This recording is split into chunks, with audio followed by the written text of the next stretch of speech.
Good morning, my people. How are we? Welcome back to another YouTube video. So today is Sunday, the 7th of September. It is currently 7:08 a.m. I'm just upstairs in the office doing a little bit of work, a couple of client check-ins, message replies, etc.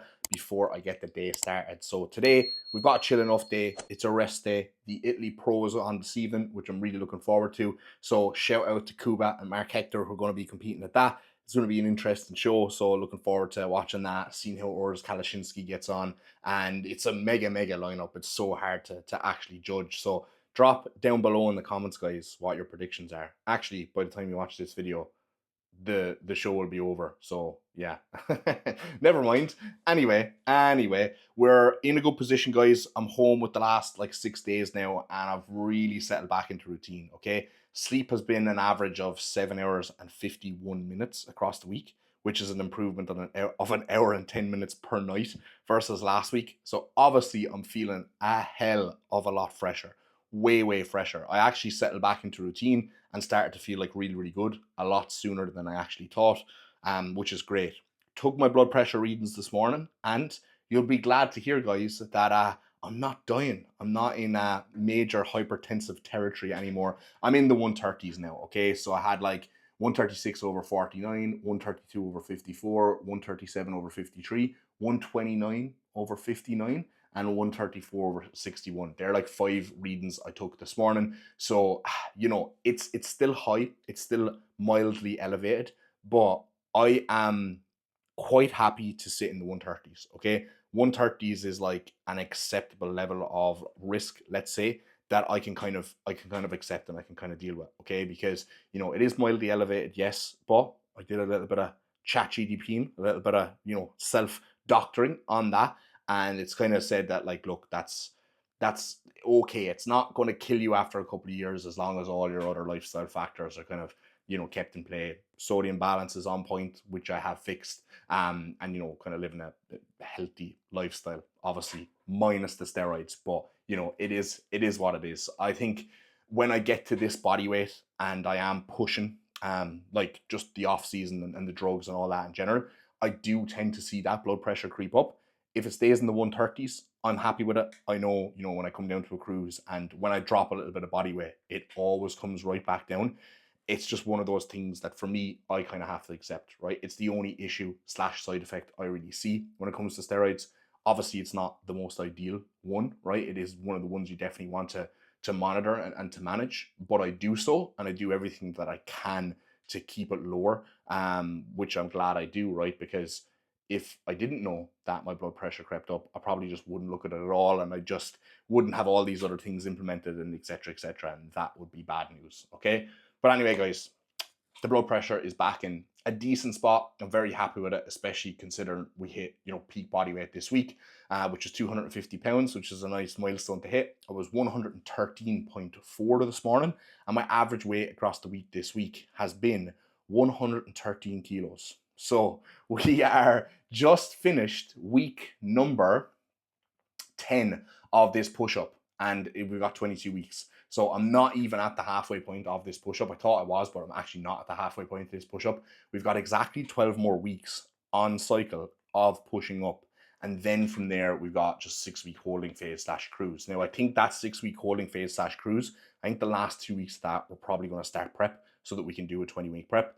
But let me tell you guys, there's going to be a lot of weight I'm going to be pulling off this year, okay? Last year I pulled off like 12 to 13 kg to get on stage. I reckon this year I could be pulling maybe like 18 to 20 kilos. So it's going to be fun. It's going to be very fun making weight. Let me tell you that. I actually did my check-in with Kuba the other day, and he mentioned to me about like the super heavies. He was like, you're starting to look like a super heavyweight bodybuilder. He's like, you're going to have to seriously reconsider classic. And look, I don't want to be getting too far ahead of myself, but I feel like next year, if it is a struggle for me to make weight, and if I don't turn pro, I don't know, am I going to do another year trying to pursue a classic pro card? I don't know, is it going to be worth it for me, enjoyment wise, and trying to hold back my physique and all that other sort of shit. Not that I'm trying to be like Urs Kalashinsky here or anything like that, but I just don't know. I just don't know if I do it. I think if I just don't turn pro in classic next year, I'll just full send like a big fucking 18-month long push, get as big as I fucking possibly can, and just come back as a super. So that's going to be the plan of action. But yeah, I don't think I have any other kind of updates for you guys. I'm going to head downstairs now in a little bit and get my first meal into me, and then just do the last kind of check-in or two I have. I just have a small couple of check-ins on a Sunday. Oh, actually, right, I'm doing a little bit of content, or was doing a little bit of content, throwing through a couple of client transformations and social proof this morning, and I just want to show you this because this is absolutely wild. So one of my clients, Jason, I have been working with him for a year now, exactly a year. And I didn't even know it was exactly a year until he actually told me. And he sent me some pictures the other day, and I was like, wow. I put these pictures side by side, and oftentimes I'll put transformation photos of clients side by side and I'll send it to them. But it's nice when they send it to me, right? Because sometimes they look back themselves. Now, when Jason came to me, I remember he did my 8-week challenge at first, and he nearly wasn't going to do it because he had a stag in the middle of it. And I was like, mate, it's one weekend. That's going to make no difference. So he decided to do the 8-week challenge. I kind of pushed him into it. He won the 8-week challenge. He stayed on with me for 1-to-1 afterwards. And during that time, over the last 44 weeks, we've had a couple of ups and downs. Okay. His granddad passed away very tragically. Well, not very tragically, he was just like old and stuff like that. But he was like really, really close to his granddad. So, that hit him pretty hard. And just kind of, put him off track for a couple of weeks. Then he had the unfortunate accident of falling off a scooter and breaking his collarbone. And that set him back for a good couple of weeks as well, because he was waiting to get surgery. Then he got surgery. Then he had the recovery process. So it's not been a perfect year. Okay. Like, if I look at the whole entire year, it's not like every week has been a massive step forwards. There has been some periods of maintenance. There has been some periods where, he's taken a little bit of a step back. But one thing that I never seen him do, or one thing that I never allowed him to do, was to quit. Okay, because like I say to every single one of my clients, you either stay going long enough to win, or you quit. They're the only two options, right? Keep going, keep going, keep going, and you will get to that desired outcome of having the physique that you want and the lifestyle that you want, or you quit. It's the same as anything in life, okay? If you're willing to just keep going and going and going and going and going, and just be relentless, you will get there in the end. Now, let me show you Jason's transformation. Jason, I don't know if you watch my videos. I know Stuart does, Jason's best friend, but I want to give Jason a shout out here because this is fucking wild. This could be actually up there with one of the best transformations I think I've ever had in my 5 years of coaching. So look at this, guys. Absolutely nuts. And you know what the most exciting part is? We're only getting warmed up. I feel like Jason is really only coming into his own right now. And I feel like he hasn't even reached his full potential, because the level up in his mindset, look at that. The level up in his mindset and just his level of discipline, and how quickly and easily he's able to kind of get back on track now and kind of deal with challenges and all those sort of things, has just leveled up massively. And this is what you'll see with clients when you work with them over longer periods of time and they don't quit, and you really like just try and put the effort into them to always get them back on track, and you don't give up with them, give up on them, and you just keep trying to get into their head and try and get them to switch on that mindset where they don't quit, where they keep going even when they feel like kind of giving up. This is what happens. And I love this shit. This is what just makes coaching just like the best thing ever for me when I see these kind of transformations, and I can get these transformations. So yeah, absolutely sick. And I just wanted to share that transformation of Jason with you all, because I just think it's fucking absolutely wild the work that he's put in. And I didn't even realize how wild it was until I looked back myself. And stay tuned, because in another year that man is going to be absolutely peeled asunder. I know that for a fact. But anyway, guys, I'll leave that there. I'll catch up with you in a little bit once I've had a meal and I'm out for some morning steps. Chloe is very, very sick today, and she was yesterday as well. So I'm hoping she does not pass that on to me, as I'm feeling fucking mega, and I don't want to be taking any more steps back. But yeah, we'll just take our shots of glutathione and pray to God that we stay in a good spot. Now we've got meal one, guys, which is some eggs and sourdough, drowned in a load of smoky bacon ketchup, and a little bowl of oats on the side. So meal one is still unchanged. However, today we only have 2 whole eggs instead of 3 whole eggs, because Chloe here likes to steal all of Dara's eggs. So I had to sub in some avocado underneath the eggs on the sourdough today, which I'm not too mad about. But for me, right, when I'm having eggs for my breakfast, It's minimum 3 eggs only. That's it. If I have to have anything less than 3 eggs, I don't want to have eggs. There's just something weird in my mind about that. Like I remember when I was post-show in 2023, and I made myself a meal plan. Cuba had like my calories and my macros done, right? And like made myself a meal plan. I sent it back to Cuba for review. I had like this like rest day breakfast. It was like 3 whole eggs and like some salmon and some avocado, whatever. And I sent it back to him and I goes, this is the meal plan I want to follow. I'm like, you can make any changes you want. Just do not change rest day meal 1. He sent me back the meal plan. The only meal he changed was rest day meal 1. And I remember he took like 1 egg away, or he took like 2 eggs away, and he had like 1 egg, 200 mils of egg whites. I'm like, I don't even want to have this now. I'm like, who wants to have 1 whole egg and 200 mils of egg whites? Unfortunately, a lot of females, when they're dieting, they just have to do that, right? But I just feel like you cannot have eggs unless it's 3 whole eggs minimum. Remember when I was in college, I used to have like 6 whole eggs for my breakfast in the morning, every single morning. Oftentimes, actually, I used to just blend them in the blender and drink them. It sounds disgusting, but I'd have like whole eggs, literally whole eggs, with like oats and fruit. I'm dying sick over here. Sick Chloe in the corner there with her snotty fucking nose. She better not infect me, fellas. At least today is a chill day, so she can just sit on the couch and recoup and recover. We did all our household jobs yesterday. Should have seen the amount of boxes. Bring me to the dump. No, excuse you. All I did was bring you to the dump. Yeah. We broke up all the cardboard boxes which accumulate from all my Amazon orders, right? And then all the tubs of protein that accumulate and supplements as well, which, would you believe, over the course of a couple of weeks is a reckless amount with how quick we go through supplements in this household. And yeah, we had a couple of other bits to do. And now we need to actually do the shopping today. So we need to do that early, because on a Sunday, if you don't get to Little Early or Tesco, place is wiped out. So yeah, but anyway, I'm going to try on a little bit of YouTube now. We'll see what's happening in the bodybuilding world. We'll throw on some Nick Strength and Power, will we, Chloe? No. All right. No. Nick here with Nick Strength and Power. Chloe loves that. She loves my impression of it even more as well. So.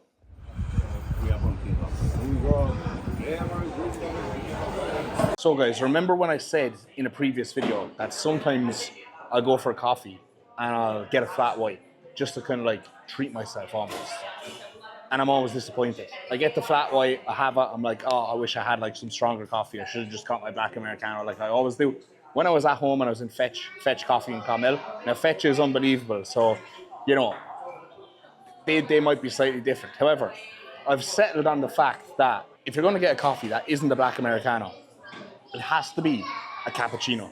The cappuccino is the king of the non-black coffees. Chloe is shaking her head here because she gets her fucking latte. Oat milk latte every day. She gets her oat milk latte every day, as you know. However, the cappuccino is the goat, okay? Don't knock it until you try it. Don't know what it is, but it's so much better. I am old school though. I will get the cappuccino with like just whole milk, just normal whole milk. I mean, if you're going to get it, just get it right. So that's my little weekend treat for today, the cappuccino. I don't know what it is. It's so much nicer than a flat white. Flat whites are disappointing. And cappuccinos are the one. So comment down below, guys, if you agree or disagree. If you weren't to have a black Americano, so let's be real here. Black Americano is the benchmark, okay? It's kind of like, you know when you have monsters, the white monster is like the standard, okay? So you got white monster up top, and then you've got everything else, which is just, you know, a derivative of it, basically. You've got a black coffee. The black coffee is on top, right? Or the espresso. The espresso or the black coffee Americano is on top, and everything else is just a derivative of it. Everything else is just like the same, but slightly shitter. So the cappuccino is like the black coffee, the most less shit. Does that make sense? Makes perfect sense. I'm making tons of sense here. The people are going to know what I'm on about. Anyway, comment down below. Yeah, that's not the best cappuccino though. Starbucks cappuccinos, not the best. The one in Fetch was a hell of a lot nicer, but beggars can't be choosers, I guess. Next up, Tesco. Eggs and bread time. The fucking goat. Jason's. Here we go. Do they have the new sourdough crumpets? I don't think they do, but this is the one we get. The artisan loaf. We found them. Juicy rares. I'm gonna have to pick some up and try them. I absolutely have to cop some of these bad boys. Now, why are Jason's sourdough crumpets and sourdough the best? Because if you look at these guys, they literally only have 3 ingredients, okay? Flour, water, and salt. That is literally it. So these are amazing for your digestion. No added shit in them. Next up, Lidl. So a bit of a funny encounter there. There was like a man like going to like the boot of his car. He like got out of his car and he went to like open up the boot and he was like, what did he say? Boss. He was like, yes, boss, or something. And then I kind of looked over at him. He kind of looked at me and I went, oh, how you doing, mate? He goes, how you doing, or whatever. And he goes, you're not the boss. I'm speaking to my daughter, my 3-year-old. She's the boss, or whatever. And then he like takes this like toy out of the boot and then opens up the back door and like hands her the toy. And I was like, oh god, embarrassment. But yeah, quite funny. Real food. Hell yeah. Stock up, what? For real people. For real people. Real food, real people. No fatties over here. Isn't that right, Chloe? Yeah, I'm skinny. Chloe, I'm Skinny Thompson. She was hiding the sweet treat. Free bakery item today. Go on. Yes, gang, how are we? So it is later on in the evening. I'm sitting down, chilling, trying to watch the Italy show, but the server for the stream is not working, which is very annoying because I know some people at the show and it's on right now. The bikini is on. The bikini girls are on stage. So we've got bikini, wellness, and then the men's open. So they would want to get this fucking server. Oh, here we go. Wished. Boom. Okay, I have it up on the TV here now. So moment of truth. Let's see if I hit refresh and this actually works. Because if I can't get this up, I'm going to be absolutely raging. Come on. Don't do it to me. Okay, I'm going to have to probably redo this so that I can actually get it up. I should be able to stream it from my phone onto the telly, but in an ideal world, I'd get it up on the telly because for whatever reason, when you get it up on the telly, it just doesn't freeze as much as it does when you are airplaying it from the phone. So we'll keep trying this until it pops up and hopefully we'll have some joy. So the big boys have come on and I must say, Kuba is looking very, very impressive. He has made some serious improvements since the last time I seen him on stage. Legs look like they've come up quite a lot, and he is absolutely skinned alive. Very, very hard looking. So I think he really nailed this peak. I think he really, really did. So this looks very, very good. And oh, this is a good lineup. Lewis Breed is there looking absolutely peeled. So is Tim Budesheim. They're probably the 3 best guys in this first call out. Oh, I'm excited. I'm going to wait and see how the rest of this pans out. And then I'm going to give my top 6 predictions. Oh, boys. Ors looks fucking huge. He is a fucking monster on this stage. Oh, my good God. He looks absolutely fucking humongous. Oh, my God. That is wild. And he's peeled alive. Oh, my fucking God. That is nuts. Back double. Show me. I want to see the back lat spread from him. Oh man, his back looks way thicker and bigger. Fuck me. This is very impressive. Is that Quinton on the far right there? Man, I'm not even joking. My eyes are going straight to Urs here. I must say, this is going to be a mega show. It's actually, everyone is pretty peeled as well. It's so hard to even call a first call out. William Martins is really good. I think Lewis Breed is going to be there. I think Urs is definitely going to be there. Yeah, I didn't even notice Quinton until he walked off stage. I don't even know, is he going to be in with a shoe in here because he's going to be so soft compared to all these guys. I have to see him again when they come out for the individuals, but there'll be a lot of individuals as well because there's like 22 guys here, right? So, but yeah, people really brought the condition here. So I don't know, Quinton looked a little bit soft to me, a little bit withered. All that training with Samson probably didn't pay off for him, but I don't know, I could be wrong. I'll have to see him again. But, wow, I'm very, very impressed with Urs. He looks fucking huge. Imagine if he wins this and runs away with it. That'd be fucking wild. Right, the individual posing routines still aren't over yet. They have a couple of more bodybuilders to get through. However, I'm going to say, first call-outs. Mark Hector, Quinton, Lewis Breed, Urs, Sergio, and then who else stood out to me? It's hard. I'm gonna have to. I'm gonna have to maybe see some more of them. Maybe like William Martins. Maybe like Amir. I don't know. I could actually see Urs beating Sergio Oliva here, which if he does, would be pretty wild because Sergio has actually been to the Men's Open Olympia. So that's kind of my hot take for now, anyway. But yeah, I just have to see them all beside each other, don't I? What's happening, guys? So prejudging is over, and I think I got my kind of top 6 to 8 ish pretty bang on. But fuck me, Urs. Once he was beside everyone else, I was like, wow. And I actually think he could even take this. Now, I personally have him winning. I thought Quint looked like he'd faded a little bit, like he was a little bit softer towards the end. Um, Mark Hector still looked pretty bang on, but they actually moved him out and kept Urs in the middle, and he did not look happy whatsoever. And then they had Sergio in the middle with Urs as well, but I don't think they have Sergio.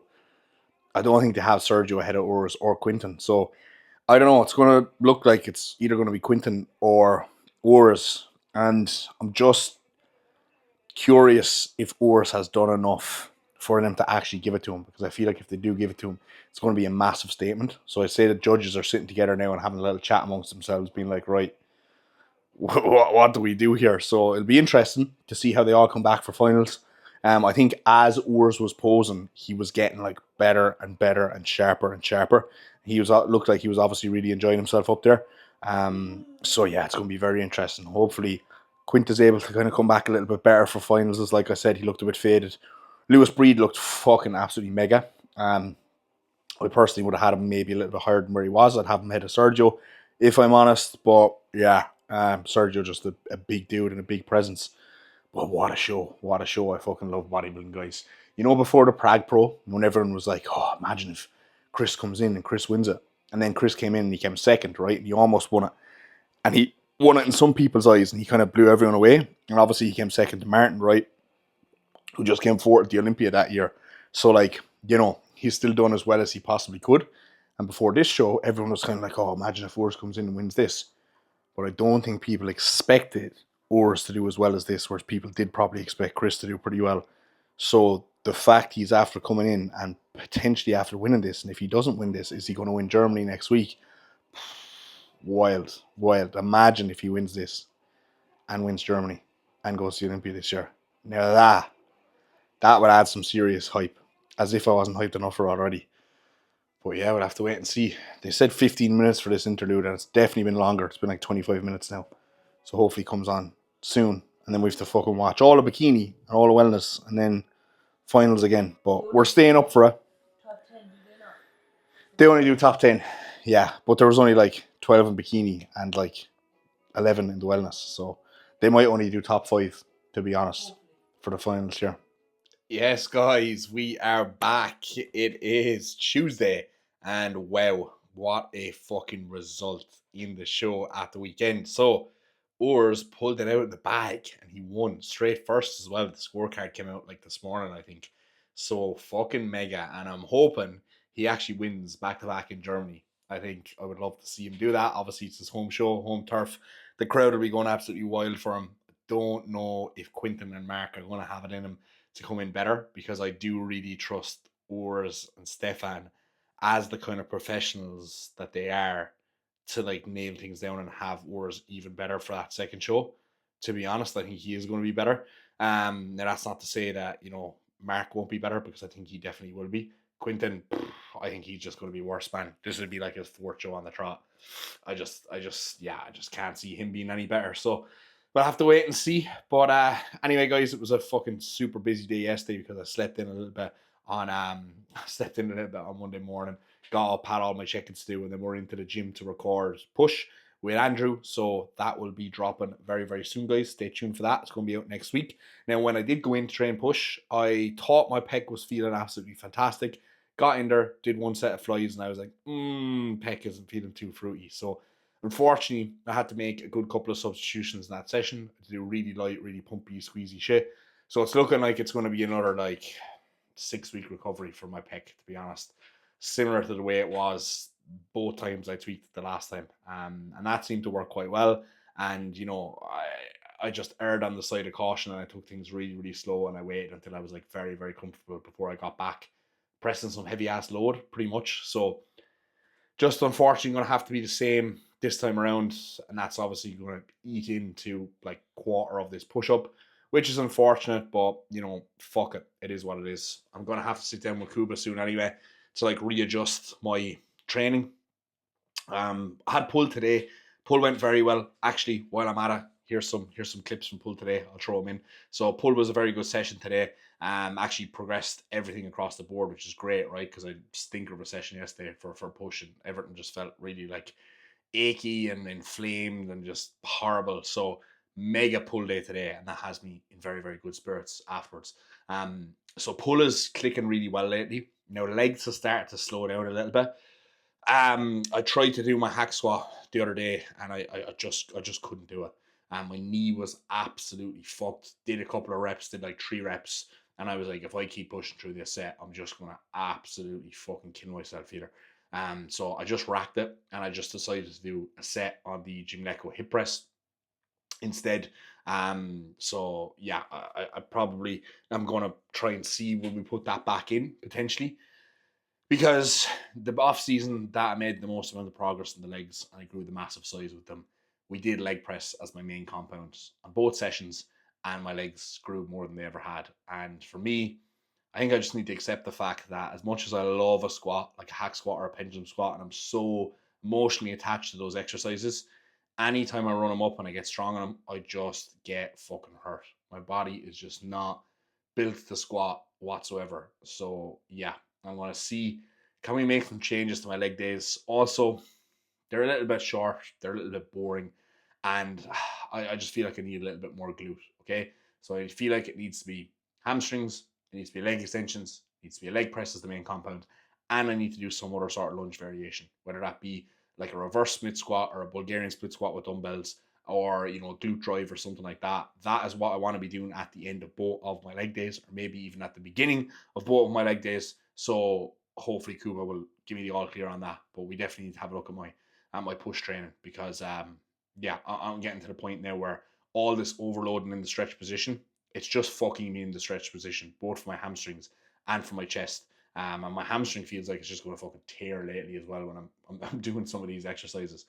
So yeah, that's obviously not ideal, and it's a weird one, guys, because at the moment, right, I feel great.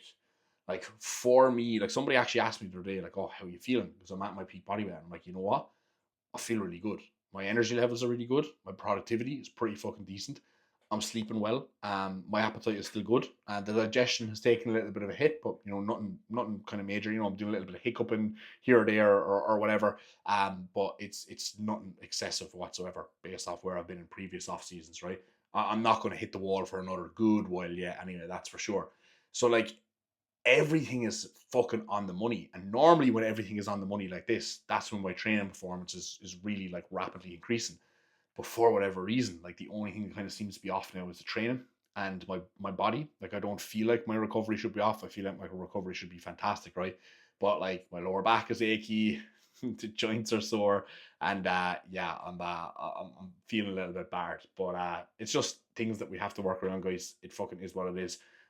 So at this weight and at this strength now, I'm just gonna have to be very, very smart over the next couple of weeks to make sure there isn't any more injuries before prep next year. It's hard for me with the sort of mindset I have. It's hard for me with the way I like to train to almost have to change things the way I don't want to change them, or take it step back in certain areas and try and like adjust the training to be like boring or reps and reservy or like pumpy. I just don't like that shit. I just want to go in and just lift as heavy as I can, as accurately as I possibly can, and just take those sets fucking the whole way there to failure and just make them nasty and make them burn and just make them hurt. Like I just love that shit, but my body is just saying at the moment. So yeah, but I don't think it's going to be like that for long. I don't want to bother Kuba. I think he's only just back today, but tomorrow I might check in with him and just be like, right, mate, when are we sitting down to do this training, as it needs to it needs to change, and I feel like I need a little bit of a freshen up. But anyway, we'll get a good hiccups again. We'll get a good run in for the next like week and a bit, and then myself and Chloe are going to be off to Turkey. So whilst I'm over there, I'm just going to probably be doing basic pumpy shit anyway, because I'll just be training in whatever gym that's pretty decent that I can find. So it's just going to be like compound work, basic machines, holiday pump sessions. I'll probably just do higher volume and not as heavy load, because I couldn't be arsed going into a gym that I don't know and just loading up loads of plates and screaming the place down. It's not a vibe. It's not a vibe. You know how it is when you're on holidays and you're trying to train, guys, unless it's a gym that you're like really familiar with. But yeah, I'm still looking forward to chillaxing for a week whilst I'm over there.